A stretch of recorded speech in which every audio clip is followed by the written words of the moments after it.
we are going to talk about a shared experience, a silent phenomenon that visits so many of us in the quietest, most vulnerable hours of the night. I want you to join me in imagining a scene that may be all too familiar. It is the middle of the night. The house is still, the world outside is dark and quiet, and you are, or you were, sound asleep.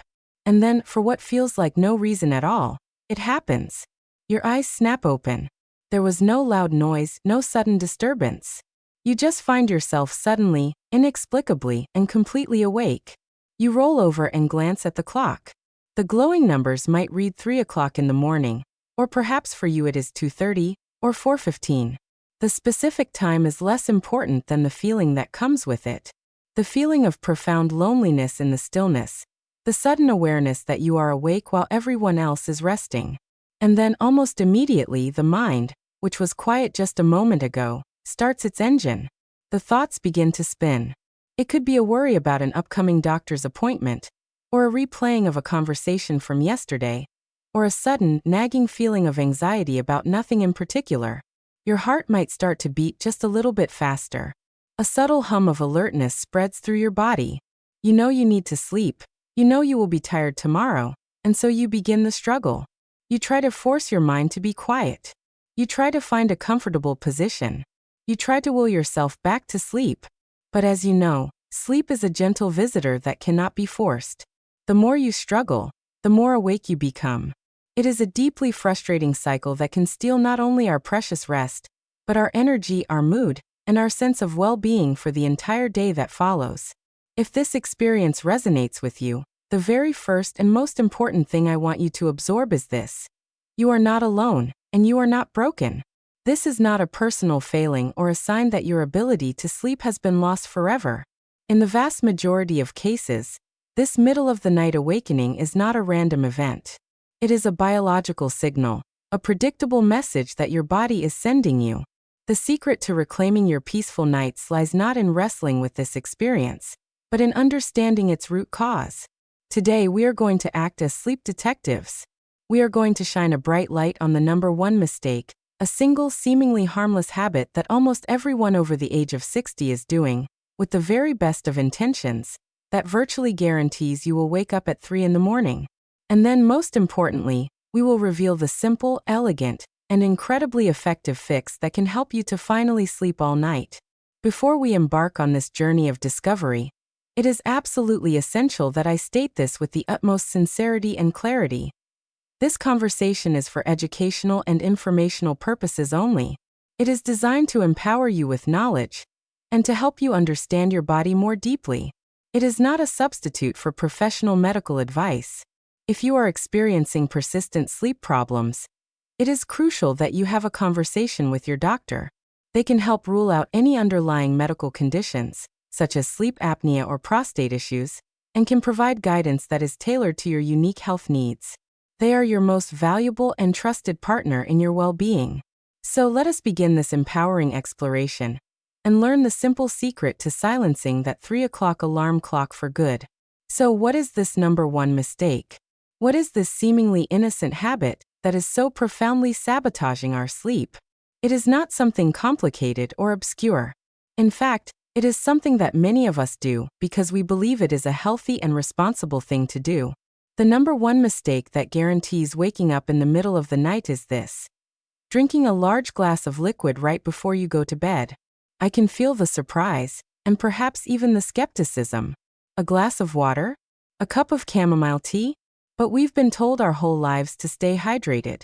We've heard that herbal tea is relaxing. How can this possibly be the villain of our sleep story? The problem is not with the act of hydration itself. Hydration is absolutely vital for our health. The problem is with the timing. You are doing the right thing, but at the completely wrong time. By drinking a full 8 or 10-ounce glass of water, herbal tea, or any other liquid in that final half hour before you turn out the lights, you are essentially setting a timer, a biological alarm clock, that is guaranteed to go off in about 3 to 4 hours. Let's explore the simple biology behind this. As we age, our bodies undergo a number of natural and predictable changes. One of these changes involves our urinary system. The capacity of our bladder, the muscular sac that holds urine, can naturally decrease slightly with age. At the same time, our kidneys may become a little less efficient at concentrating urine during the night. And a crucial hormone, called antidiuretic hormone, or ADH, which is supposed to signal to our kidneys to slow down urine production while we sleep, may not be produced as robustly as it was when we were younger. You are putting these normal, age-related changes together with a sudden, large influx of fluid right before a long, 8-hour period of planned rest. Your body, quite simply, is not designed to hold that amount of liquid for that long. It is a simple matter of physiological capacity. So about 3 or 4 hours after you have fallen asleep, right around that classic 3 o'clock in the morning mark, your bladder will reach its capacity. It will send a powerful signal to your brain. This is not a gentle nudge. It is a wake-up call that you cannot ignore. The urge to urinate is a primary biological imperative. So you wake up. Now in a perfect world, you would simply get up, go to the bathroom, come back to bed, and fall right back to sleep. But for so many of us, this is where the real problem begins. That single, simple act of waking up completely shatters your deep sleep cycle. When you are pulled from the depths of restorative, slow-wave sleep, your brain is suddenly flooded with alertness signals. Your heart rate increases. Your mind, which was in a state of rest, suddenly turns on. You get back into bed, but now you are no longer in that gentle, sleepy state. You are in a state of wakefulness. And this is when the racing thoughts, the worries, and the anxiety can creep in. The initial trigger was purely physical, a full bladder. But the consequence is profoundly psychological, a state of frustrated, anxious wakefulness.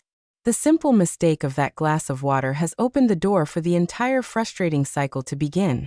So what is the simple, elegant, and incredibly effective fix? It is so simple that it almost feels too easy, but I promise you, it is a game changer. The solution is this.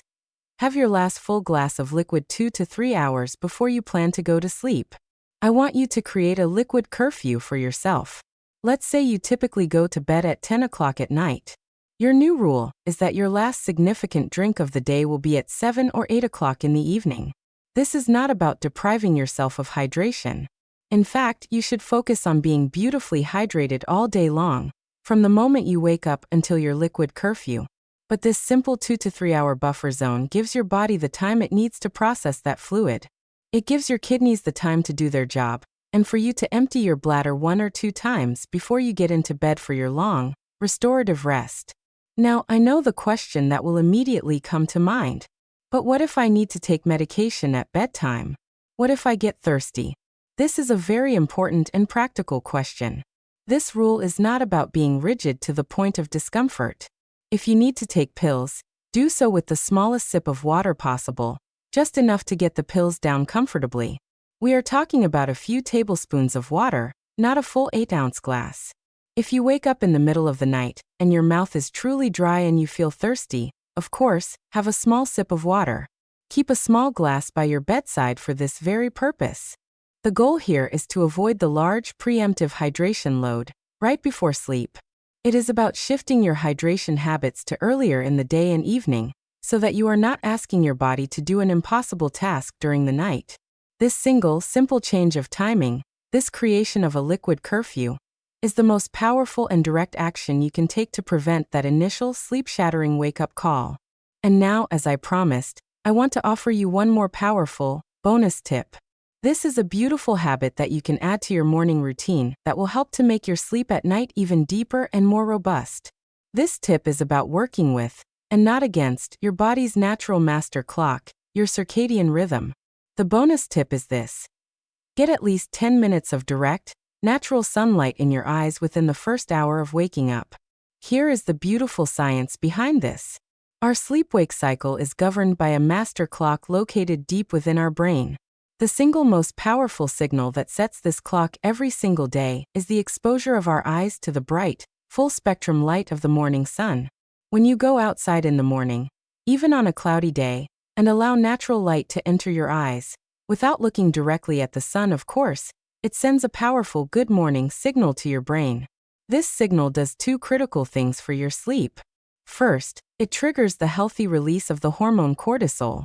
Now, we often think of cortisol as a bad thing, but a healthy spike of cortisol in the morning is exactly what you want. It is the hormone that makes you feel awake, alert, and ready to take on the day.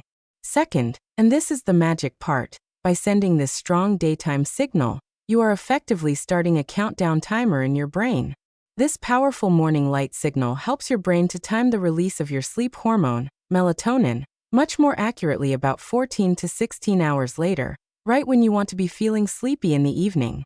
In short, a strong wake-up signal in the morning leads to a stronger sleep signal at night.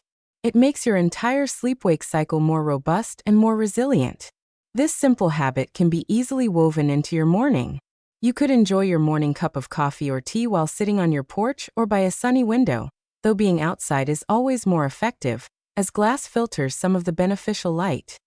You could take a short, 10-minute walk around your block, which has the added benefit of some gentle morning movement. You could even just stand on your doorstep for a few minutes while you take some deep, fresh breaths. This simple, free, and enjoyable practice is one of the most powerful and scientifically backed things you can do to support a healthy, natural sleep rhythm, making you less susceptible to being completely derailed by a single nighttime awakening. As we bring our conversation to a close today, let's take a moment to look back at the simple, but profound, journey we have been on. We began by acknowledging the deep and shared frustration of that 3 o'clock in the morning wake-up call, and we stripped it of its mystery. We identified the number one seemingly harmless mistake that is so often the trigger: drinking a large glass of liquid right before bed. We understood the simple, age-related biology that makes this habit so problematic. And we discovered the simple, elegant, and incredibly powerful solution: the creation of a personal liquid curfew in the hours before bed. And then we added a beautiful bonus tool to our toolkit: the practice of greeting the morning sun. A simple act that strengthens and solidifies our natural sleep rhythm from the very start of our day. I hope that you are leaving this conversation today feeling not just informed, but deeply empowered. You now understand that you are not a victim of a broken sleep system. You are the knowledgeable and compassionate caretaker of a body that is simply operating under a new set of rules. You now have 2 simple, concrete, and actionable strategies that you can put into practice starting tonight and tomorrow morning. I invite you to try it. Be a curious scientist in your own life. Be consistent with your liquid curfew for just 1 week, and just notice. Notice if that 3 o'clock alarm clock begins to grow quiet. Notice how it feels to sleep for a longer, more consolidated stretch of time. The power to reclaim your peaceful nights is not in a pill or a complicated device. It is in these small, wise, and consistent acts of partnership with your own incredible body. Thank you for taking this important time for yourself today. May your nights be peaceful, your sleep be deep, and your days be filled with the beautiful energy that comes from a truly restorative rest.